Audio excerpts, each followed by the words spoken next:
Welcome to All In Uncensored with Ryan and Bryon. Well, here we are, Ryan. Our very first episode. We're super excited to welcome our audience here. And in this episode, we're going to be sharing with you not only what our show will be about, you as the audience, but about the who, where, what, and why of Ryan and Bryon and why we're bridging the gap to homeownership. So we hope you will take some time to tune in to this episode and future episodes. Heck yeah. All in Uncensored. All In Uncensored. We're here. So All In Uncensored, tell me what that name means to you. All in Uncensored to me is we're just going to be all in on all subjects.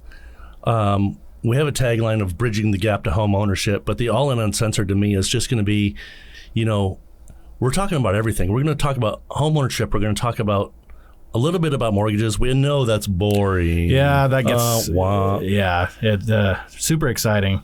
But the uncensored part, that is us. That is you get us raw for however long this podcast is. We're going to try and keep them to about 20 minutes. But we are not going to edit, people. No editing. No editing. We want to keep this show real, so we're going to be communicating through a lot of storytelling. That's what All In Uncensored means to me personally. Sharing personal experiences. Maybe some of our guests can share some of their personal experiences, and hopefully we can impart that onto our audience so that they can get a little bit better each day just by tuning in. Each day, 1% every day. 1% better every day.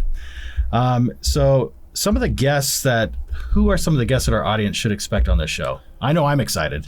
I'm really excited. Yeah. We sat down last weekend, a little coffee, Saturday morning coffee, and in our fall flannel, by the way. Oh yeah. First day of fall, raining cats and dogs, but it was great. Pictures on Instagram. Yeah. We look like a mess. Oops. Woo. Hey. Whoa. Getting a little too crazy in here already. Ryan Hills from RE Source. He's going to be probably our first guest. Really excited about him. He's had his own show for now 15 years. I am super excited about that. He has some amazing content. Check him out. We're gonna have people from the industry. We're gonna have real estate agents from across the board. Others from out of states. I've been talking to some people. Just want to give you an oversight of not only local but afar. Yeah. Some of the guests I'm excited about, just different aspects of homeownership. So, what do you do after you buy a home? For those that are new to homeownership, there's a lot of maintenance involved with being a homeowner. So knowing the right people to help making sure that you're taking care of deferred maintenance on your home so you don't run into big issues later on. So everything from roofers to landscapers, anything that might be of interest to our audience, we're always taking feedback on that. And then for me personally, I'm super excited about having guests on our show that are going to be talking about personal development and mindset. Inspirational stuff. Like one of my guests that I'm looking forward to, I still haven't talked to him about it yet, but I'm just going to put it out there. Yeah. So my friend Ron Alford, he is a coach with Southwestern Consulting, and he's also an ultra marathoner. How does somebody run over 100 miles in 30 hours? My mind is blown. I can't wait to get him on here to share what that mindset was like to get through that race. I think it's going to provide a lot of perspective for some folks. Not going to lie to you. I don't know how somebody runs 1 mile right now. I know.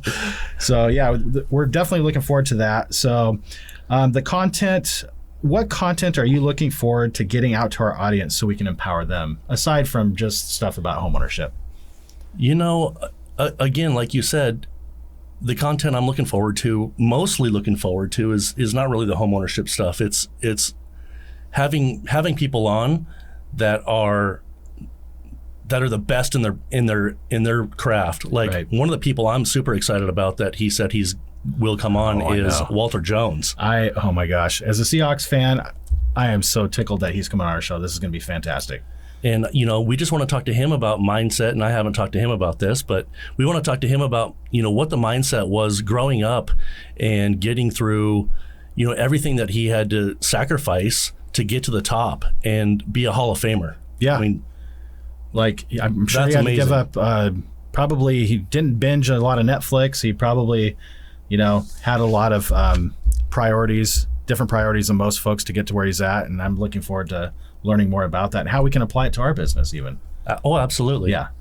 Right now, real estate's pretty tough time right now. Inventory is really low. People are struggling.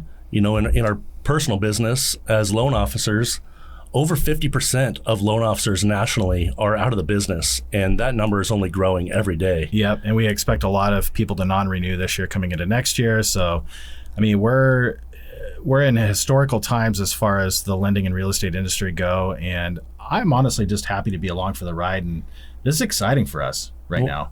We're kicking some ass. Yes, we are.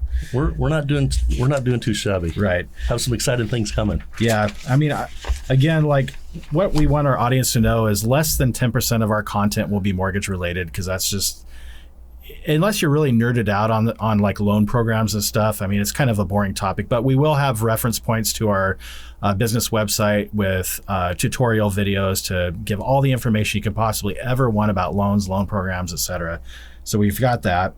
And then we really just want to try to encompass all aspects of homeownership on this program and create content about mindset, success development, and personal development. So we're really looking forward to that part of it. I think mindset is huge these days. You know, we went through a really tough time with COVID, and it really messed up a lot of people's minds. And getting your mind right and your grind tight is, as our friend Mateen Cleaves says, is really important. Yeah. Especially these days, probably more than ever. Yes. All ages are struggling. Not all businesses, but I mean, our business right now, people are struggling. Yes. Finding deals is not an easy thing. You have to shift with the market and try new things. And adapt. Yes, absolutely. So I want to dig a little bit more, and I know you do too, about who we are, so our audience kind of gets to know us a little bit better, other than just a couple of mortgage guys doing a podcast show. Absolutely. We'll start with you. Oh, start with me this time? Yeah, let's go. Okay. So who is Bryon Taylor? Well, I was born in Albany, Oregon. My parents, Earl and Kathy Taylor. My dad was a school teacher, believe it or not, and my mom worked for an accounting firm. Nice. Yep. So my dad really stressed education and always trying to perform at the level I was capable of. So I really learned a lot from him, and he had tremendous work ethic. They both did. Yeah. So I really picked up a lot of that from them. I've got two younger sisters, and I have a story a little bit later about me and my younger sisters and how it ties into sales. It's pretty fun. Right on. But yeah, so that's where I came from. What got me into mortgages, I really started out, believe it or not, I graduated with a degree in geology and a minor in music. So from rock to Bach, as somebody once said.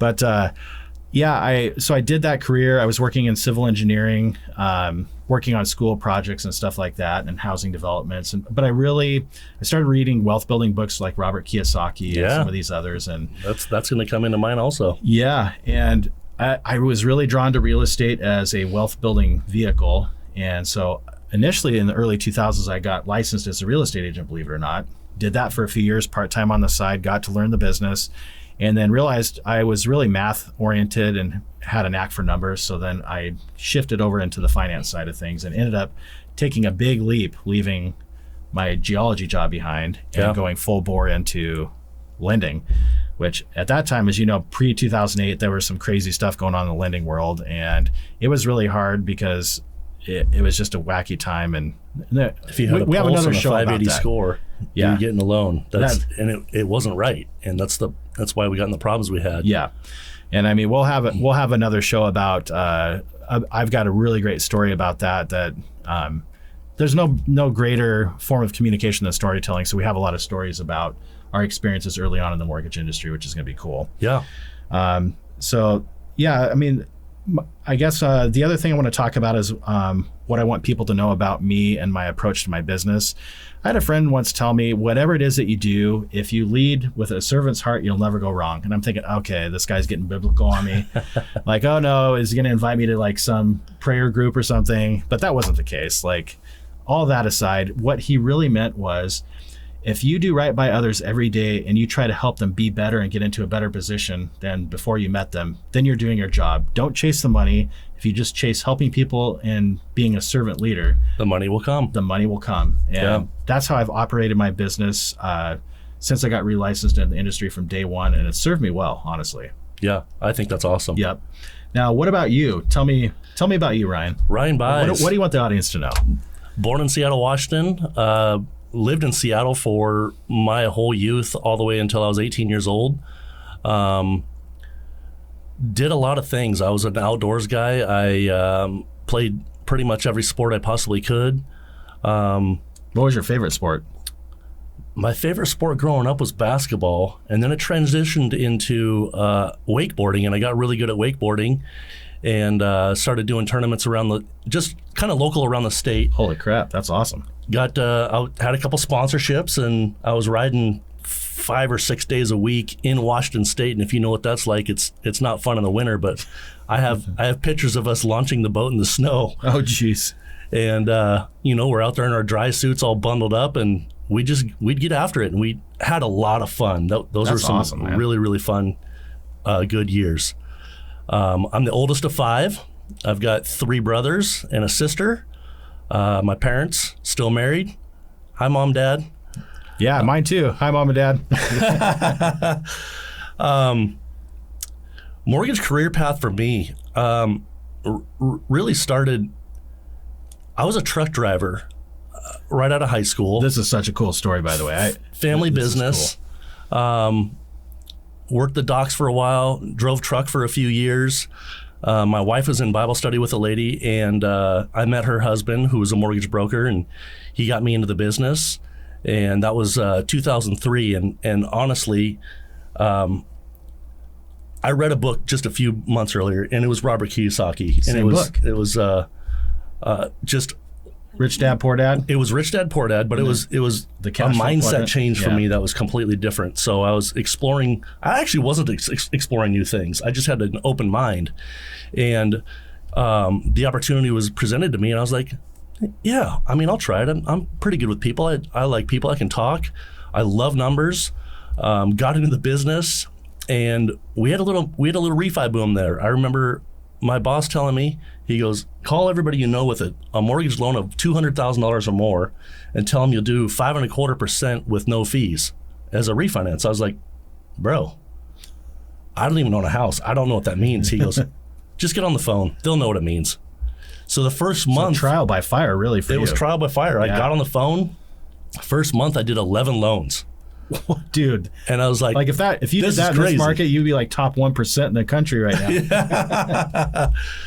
And I thought, this is crazy. But my mindset was still changing, and I couldn't wrap my head around the commission-only thing and running my own business, basically. That is scary, isn't it? So I quit. Oh, no. I did my 11 loans. I got paid on them. I actually, almost made as much on those 11 loans as I did a whole year truck driving. But I quit. I was freaked out. I couldn't wrap my head around not having a paycheck and not punching in and punching out every day. Fast forward a year and a half, January 1st, 2005, I put in a leave of absence at the trucking company, and I started full-time in this lovely business we're in, and I do love it. The thing that I love the most about this business is the helping of people. Yes.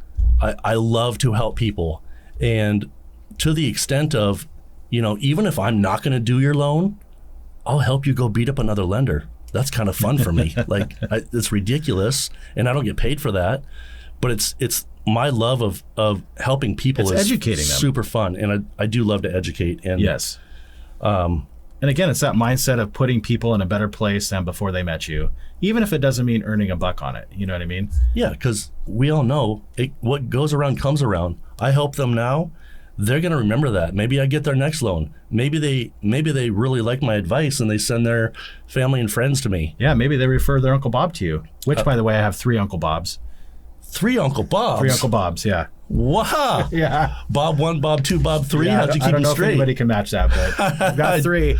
I don't have any Uncle Bobs. Dude, that is so rad. What a good story about how you got into the business and just you got thrown right into it and just started. Got thrown in. I literally had no clue what I was doing. 0. Dude. And even those 11 loans, I couldn't even tell you. I had a great processor at the time, and she just says, here's an application. Have them fill it out. Get at the time. I mean, documentation was so low at that time. Yeah. Get a pay stub and their mortgage statement, and we'll get them through. And make sure they have a pulse in their breathing. Yeah. Yeah. Pull credit, get them through, and that was that back then. We We don't have that same system now. No, and it's probably better that we don't. It's definitely better. Yeah. So speaking of sales, I mean, you kind of told us a little story about sales, but what I want to know is a memorable experience or story at the very start of your sales career. It could be something all the way back from childhood or whatever, but for me, it definitely was childhood. I remember, and we've talked about this, and some of this is going to be similar, but you know, as a child wanting to make some money and not knowing what to do, you know, of course I mowed lawns and I did things like that, and that is sales. That is door to door. Actually, you know, it really is. I'd go door to door and I'd say, "Can I mow your lawn for $15?" And they'd be like, "Absolutely. It's a mess out there. Get after it." I didn't know what I was getting myself into. I didn't really like that job. But you know, some other things I did: school drives, selling magazine subscriptions. Magazine subscriptions. I sold candy bars to go to band camp. Exactly. Collecting newspapers and aluminum cans and then take them to recycle. I remember in our basement, we had a big open storage area, and along the wall, I would have newspapers stacked 4 feet high, 20 feet across, 3 rows deep. And, you know, I'd collect them for a few months and then we'd take them down. And I think, at that time we were getting like maybe a 0.5 cent per pound for newspaper. Aluminum cans, I would have bags and bags and bags. My dad made a pop can crusher, and you know, so they weren't so bulky, and I'd just fill up black bags and we'd take them in and make a little money there. And that was the start of my sales, and I didn't even know it back then. I was just being me. That's crazy because I have a very similar story. So my sisters Michelle and Amy and I really wanted a trampoline in the yard, which your son's a trampoline artist, which is kind of crazy. He is pretty awesome. Yeah.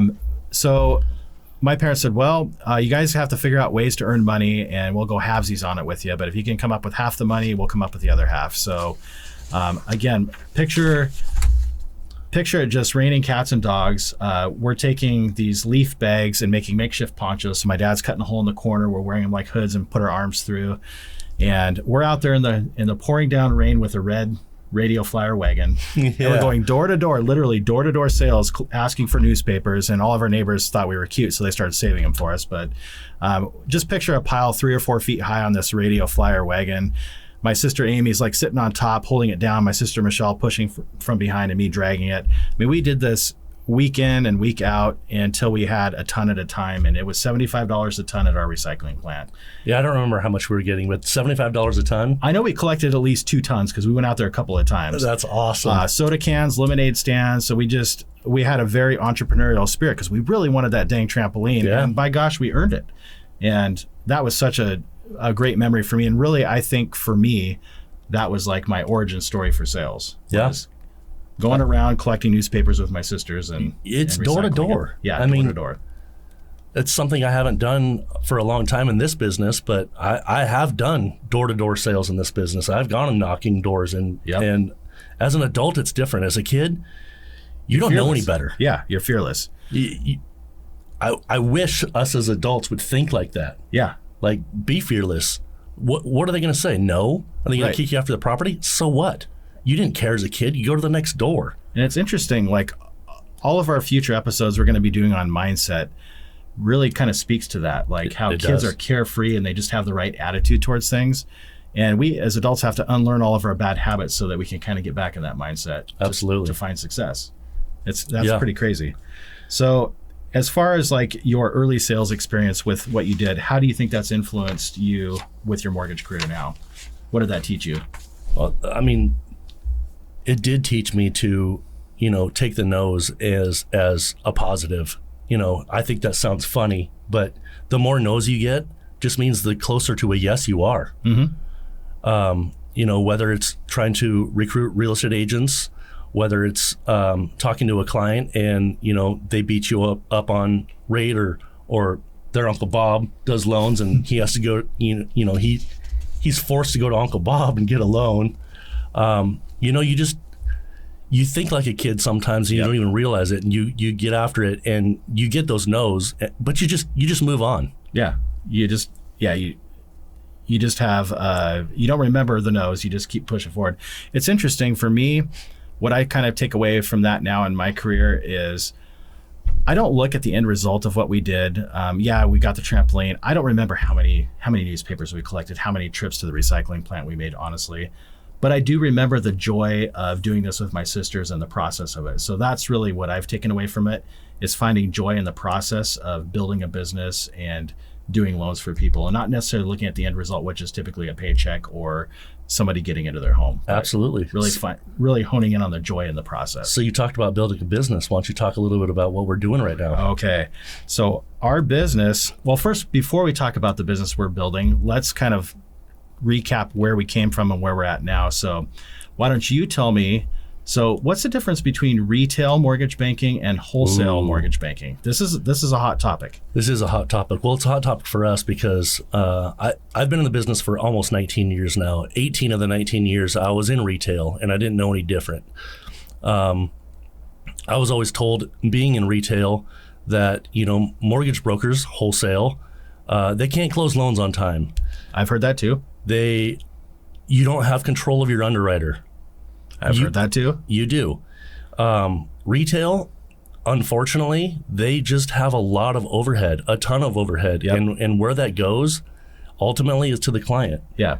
And not to say that the retail mortgage banking platforms don't have great technology, great people. They really do. I mean, they really do. Yeah. One of the hardest decisions I've ever had to make from a career perspective was leaving the people and my team on the retail side and making the leap over to the broker side. It was a huge leap of faith, and it was tough leaving people who had grown to become family. You know what I mean?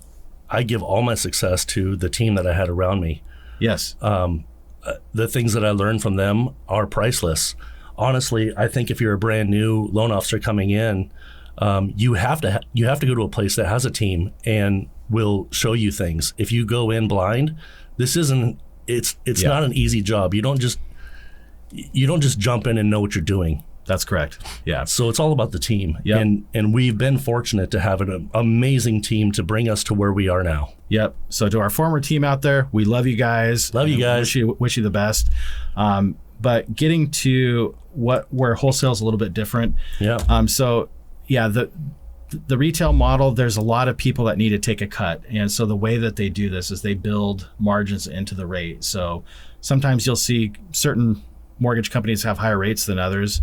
It's because of the margin that they have to build into that to cover all their overhead. So the brick and mortar locations, all of their full-time staff, like everything that goes into getting a loan done for a client, they have a lot of stuff expenses they have to cover. Yeah. Now, whereas on our side, we're going direct to the wholesale pricing, and then our margins are significantly lower. So we're able to take what I feel is cost savings and pass that on to the borrower, the client. Absolutely. And that's for me, that's where I struggled the most leaving retail is I had a great team and everybody around me was great and my borrowers had a great experience, but I knew like deep down that my clients weren't getting the best deal that the market had to offer. And that ultimately was the biggest kind of tipping point for me, especially as we started getting margin compression. Yeah. Or in layman's terms, the market started getting tight and lending standards got harder. Going to wholesale, that's what I see the most. When you're retail, you have one company. You get rates from one place. We now have 50 plus places that we can go and get rates.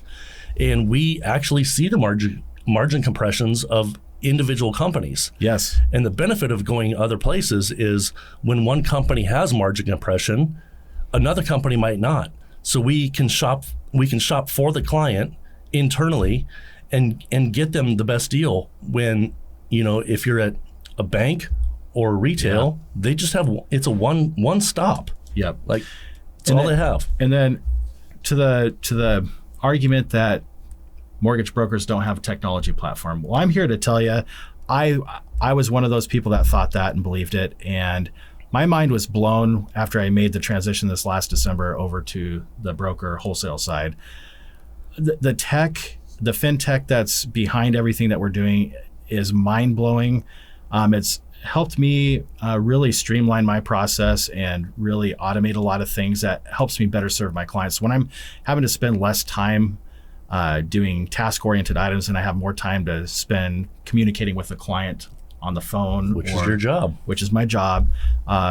I feel more, I have the ability to be more of a consultant to them with this new tech platform that we're embracing right now. Yeah. Don't you feel that? Absolutely. The tech has been absolutely amazing. The support that we've had is incredible. You know, every company has their own account rep, and you know, instead of having one person to help, you've got 50 people if you have a question.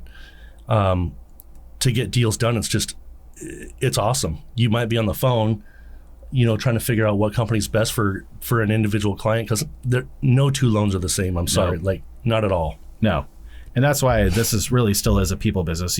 For as much automation and technology we have, it's still ultimately a people business. These technological advances are just helping us better serve our clients on the people side and the human side of things, which is why I really love where we're at. Yeah. Yeah. So as far as our business goes, now that we've made this leap, it's safe to say we can go ahead and let people know what we're about to do. Let's do it. Yeah. So Ryan and I are forming a branch. So we will be co-branch managing our own branch of Home Trust Loans. And I can't be more excited about this move we're making right now. I can't either. I am so excited. To be honest with you, I've had so many thoughts of how I wanted things run, and it's hard to do when you're not the manager. And now Bryon and I work really well together. We bounce things off each other.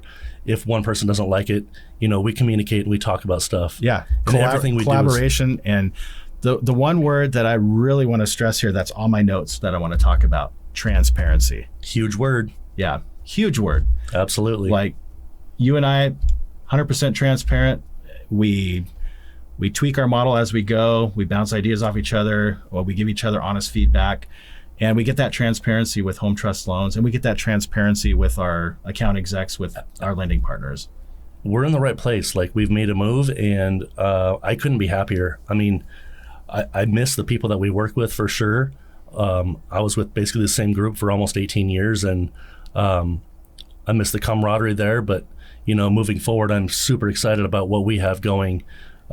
We are starting our own branch. We've already hired on our first loan officer. Yes.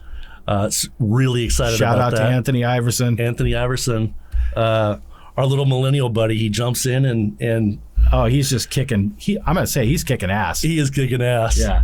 He's like, hey, just send this to me and I'll do it for you. Yeah. Okay. And what I mean by that, like, he's got a different tech mind than we do. Yeah.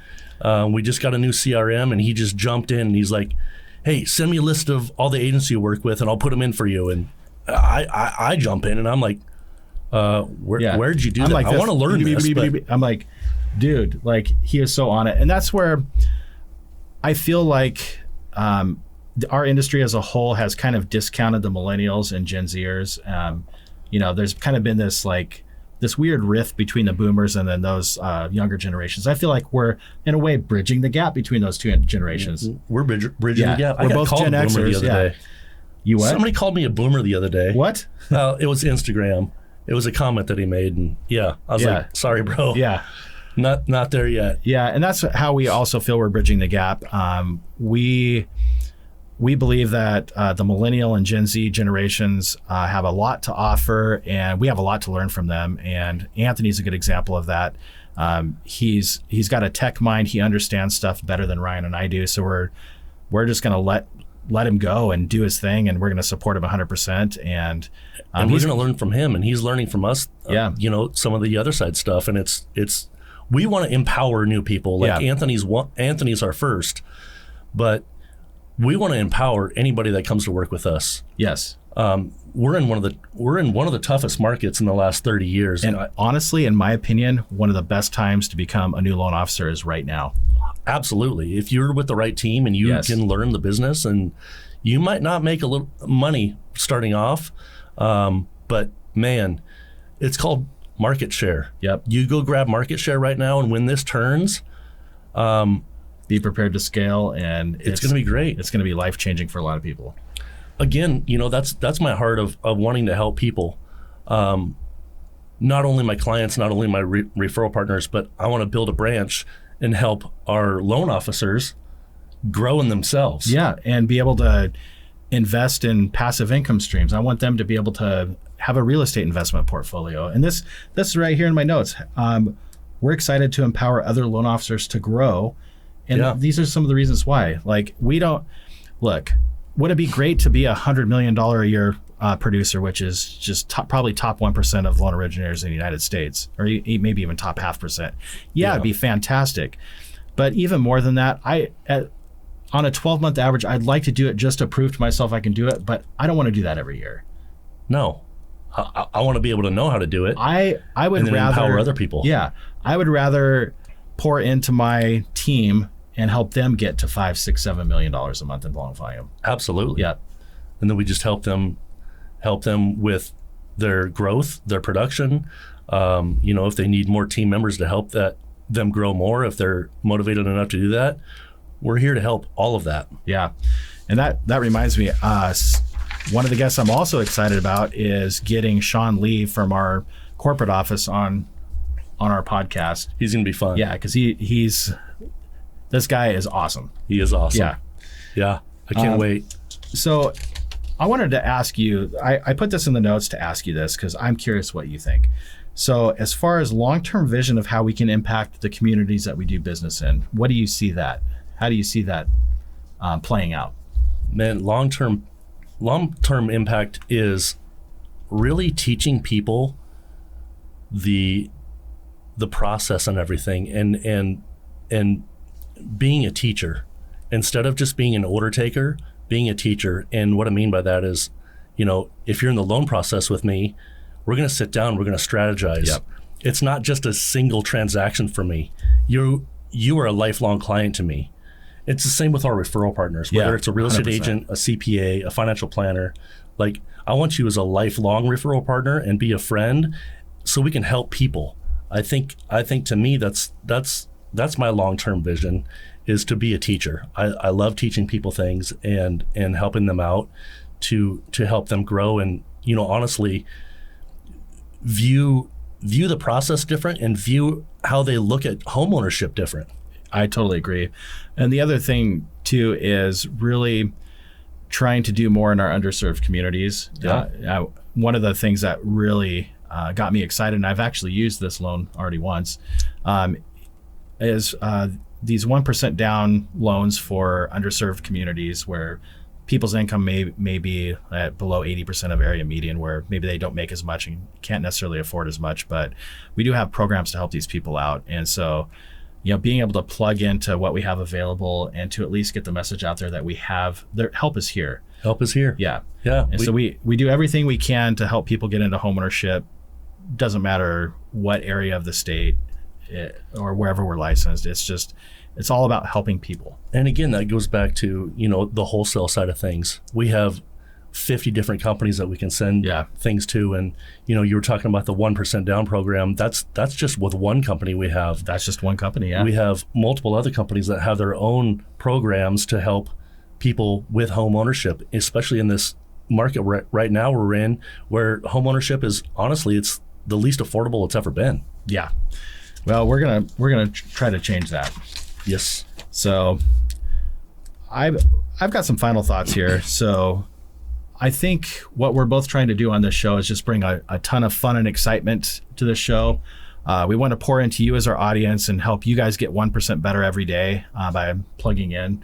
And I think just sharing stories is going to be a key form of communication throughout our podcast. So you can expect, the guests we have on the show, they're going to be telling a lot of stories about their personal experiences. And hopefully that relates to you guys, our audience.